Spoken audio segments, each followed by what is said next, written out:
Hey, man, it's Dukes and Bell. It is our behind the scenes and behind the curtain show. We do it each and every day. Tell your friends, thanks for being here. Twitch, YouTube, Twitter, Instagram, however you're accessing it.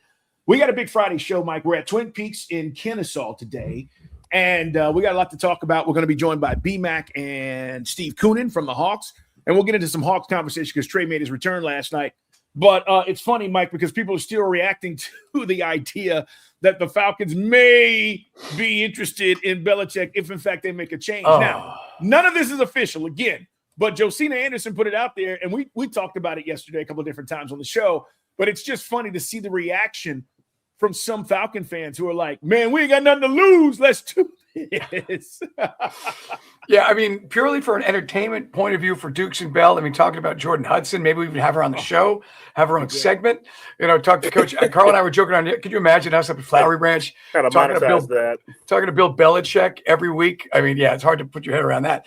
No, again, with all due respect to Josina, who's gotten a lot of stuff right, I don't see this even remotely happening. I'd be curious to know who the sources are on that, because I would imagine the first time around, there was a bunch of guys in Arthur's Inner Circle who didn't want Belichick here because they'd probably be gone and have even less impact on the football team if Belichick was in charge. So I would scratch that one. State your source, as Trey told Patrick Beverly. State your source. State your source.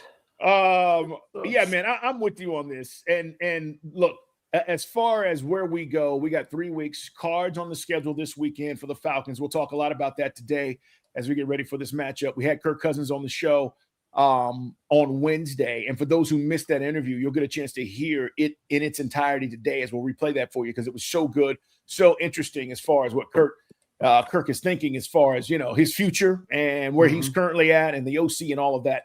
But last night, fellas, what a game. Mike, that was an incredible game last night, Mike. Hey, we may get more, obviously in the playoffs, but with everything on the line, trying to lock in number 1 seed for the Rams and Seahawks, trying to make sure they're in the playoffs. That game had everything other than some defense for the Rams late. Carl took Seattle.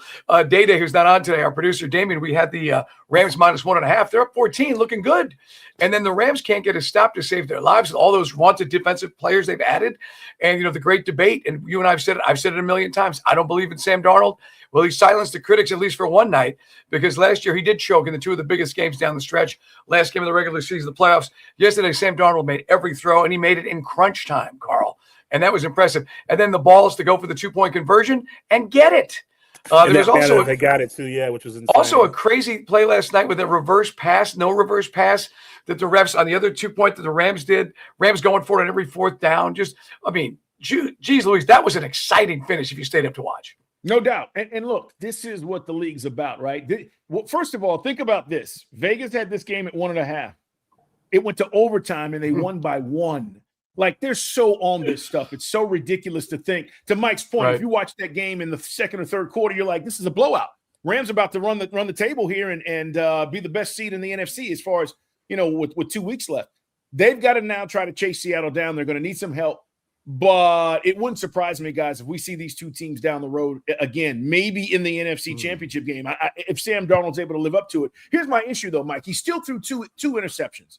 Right. And in the playoffs, you got to protect the ball. And possession football, man. Yeah, and Big O, like for the Eagles, for example, as much crap as Jalen Hurts gets, he protects the football. He may not throw for 400 yards, but he's also not going to throw it to the other team and give them an opportunity. Sam Darnold threw an interception to the nose tackle last night of the Rams. Yeah. And so, things like that happen. The good news is, Mike said it. They came back. They were able to maneuver in the fourth quarter when it matters most. But that's my concern, man. Like in the playoffs, those are different plays, and I think it turns out a different way. But, you didn't get in on that game, right? You didn't take the Rams either, did you? No, I wasn't taking any part of that. There were too many of y'all on it already. So if I jumped in, it would have completely just screwed everything. You know what's funny? I miss caring about December football.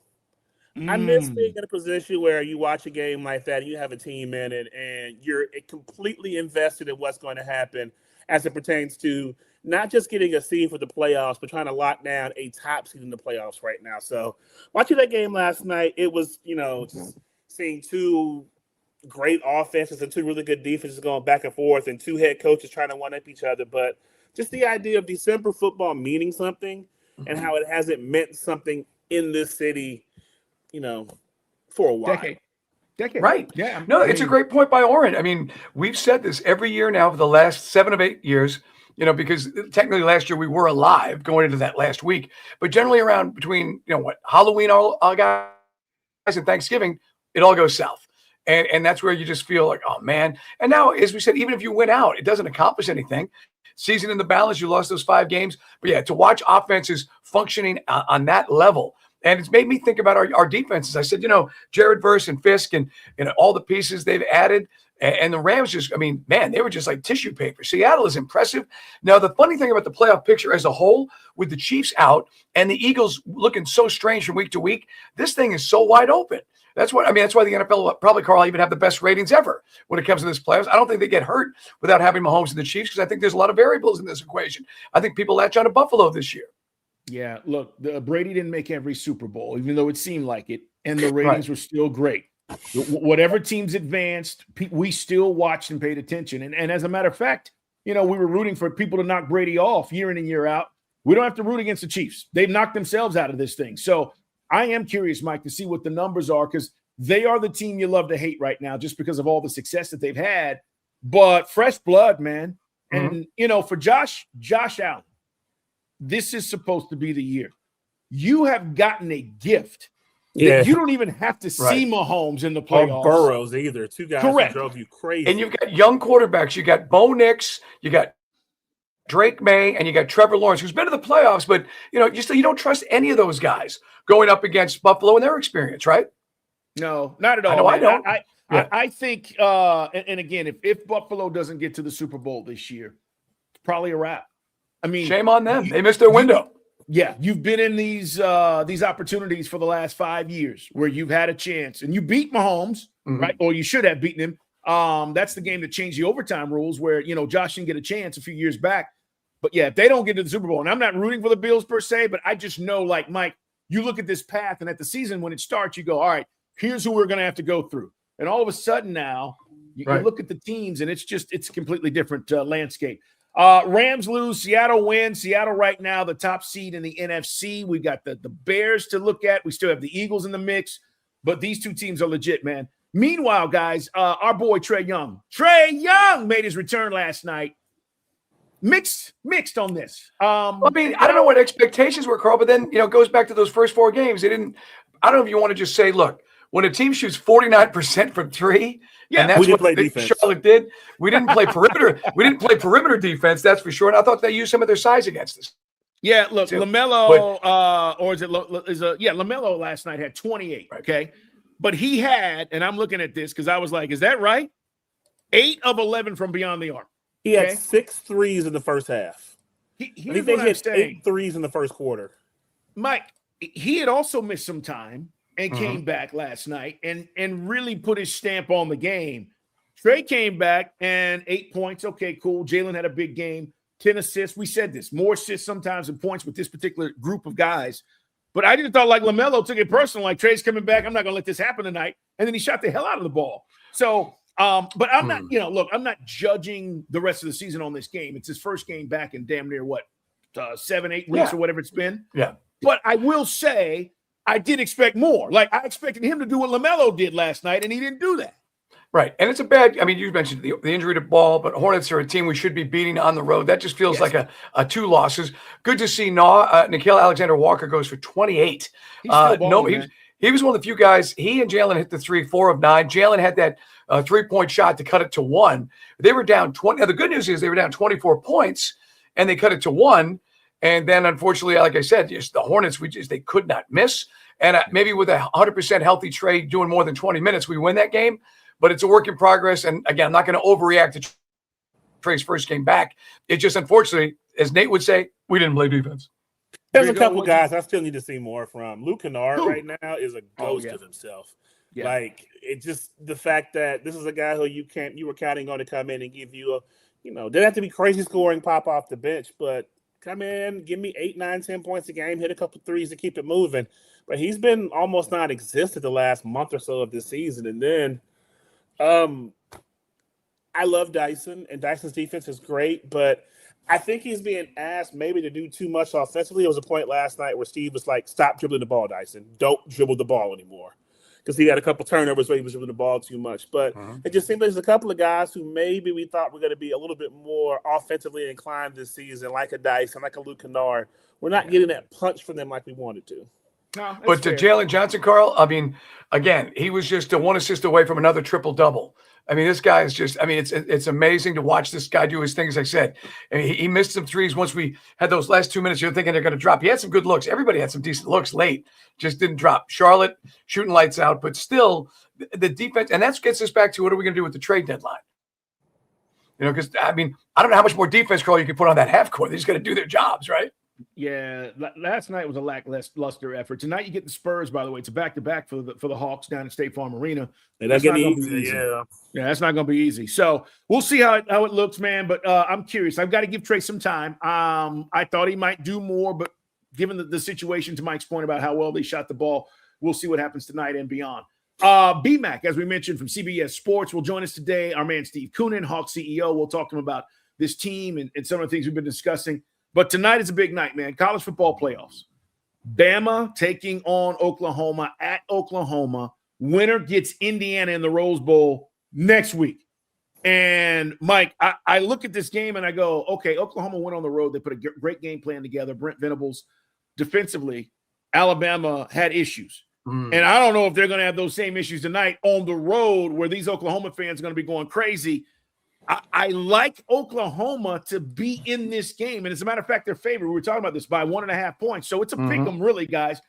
This could easily be a 1-point game, last possession kind of deal as it came down to last time. But what are you thinking about Alabama? I feel like there's something brewing here behind the scenes with Kalen DeBoer that people aren't maybe giving enough attention to. Like, everybody thinks they're just going to be on point and Alabama's going to roll tide and beat the hell out of Oklahoma because they owe them. Right. I don't feel that way. No, I may take Oklahoma when we do our pick segment. I blew it on me and Data got crushed last night by that 2-point conversion and the tie.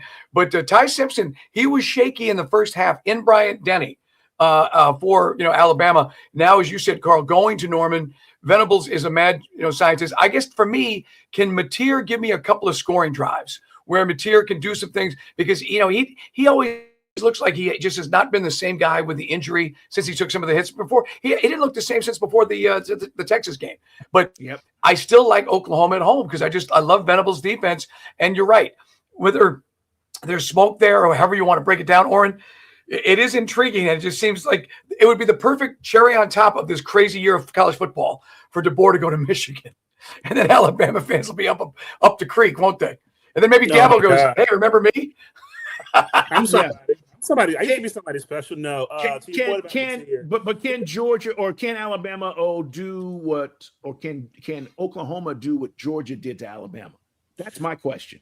The defense, I think, is along the same lines of Georgia and being able to rush the pass. They got some good pass rushes, and then the secondary is really good too. I'm interested to see because I think that Bama game, Mateer was maybe 1 or 2 weeks back from that hand injury, and now he's had time to recover.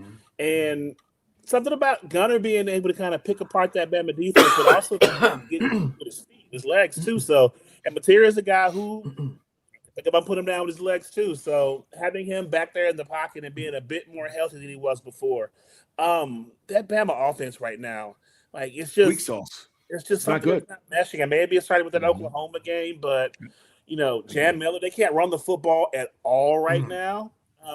Ryan Williams, the guy who was so spectacular last year, just looks lost out there playing wide receiver right now. So this is a Bama team who offensively, they may have to force a couple turnovers to get some short fields right now because I don't know if they'll have enough sustained drive, so to speak, to be able to take them off down the Oklahoma team. Well, the Alabama, don't forget, they had the Simpson fumble. Ryan Williams had the ball punched out. Carl, remember that? So there's the 2 turnovers. And again, everyone, we all know that's part of it. But on the road, it's just a tough matchup. And like I said, I just like Oklahoma. Venables is, defense is his thing. And you can do it in Tuscaloosa. You can certainly do it at home. To Orin's point, if Mateer can come up with a couple of wow moments. Yeah. By the way, Kalen DeBoer, he says he hasn't talked to anybody and didn't plan on it. His agent has. I'm not buying any of that. I think this is going to play out and maybe one of the most interesting things we've seen, win or lose. By the way, I mean, look, he could win. They advance. Maybe they beat Indiana, maybe they don't, but this storyline doesn't go away because until Michigan hires whoever it is they want, correct, this is still going to be there. He's still a name out there, yeah. So, and that's the thing. As long as Michigan, that job goes unfilled, then the rumors will continue to circulate and see how they circle the wagons in Tuscaloosa, or does it become a distraction? Yeah, it's going to be interesting, man. We'll talk about all the games coming up. That is probably outside of the A&M, which is an early. By the way, I think A&M is going to whip Miami. By the way, I think A&M is going to whip Miami. I had a buddy. He sent me, I guess it was either a Houston or Dallas paper piece on Marcel Reed, who's the quarterback, and they're talking about how he's built for this moment. He's been ready for this, and this is his opportunity to show the country, people who haven't watched A&M. I think he's really good. Don't get me wrong, but I was like, all right, this is what happens. A&M gets hyped up, and then comes right back down. And then they wet the bed. It never fails. So, but he was bragging a little bit and said, hey, look, our quarterback's finally getting some pub. It's going to be an interesting game tomorrow. All right, we'll talk about that as well as much more. Falcons, Cards. You'll hear from Kirk Cousins today. We got a lot in store. We're live at Twin Peaks in Kennesaw. Come on through 2 to 6, man. The scenery, the drinks, the fun, the shenanigans, as Mike says. Make sure you're there at 2 o'clock, guys. We'll talk to you then.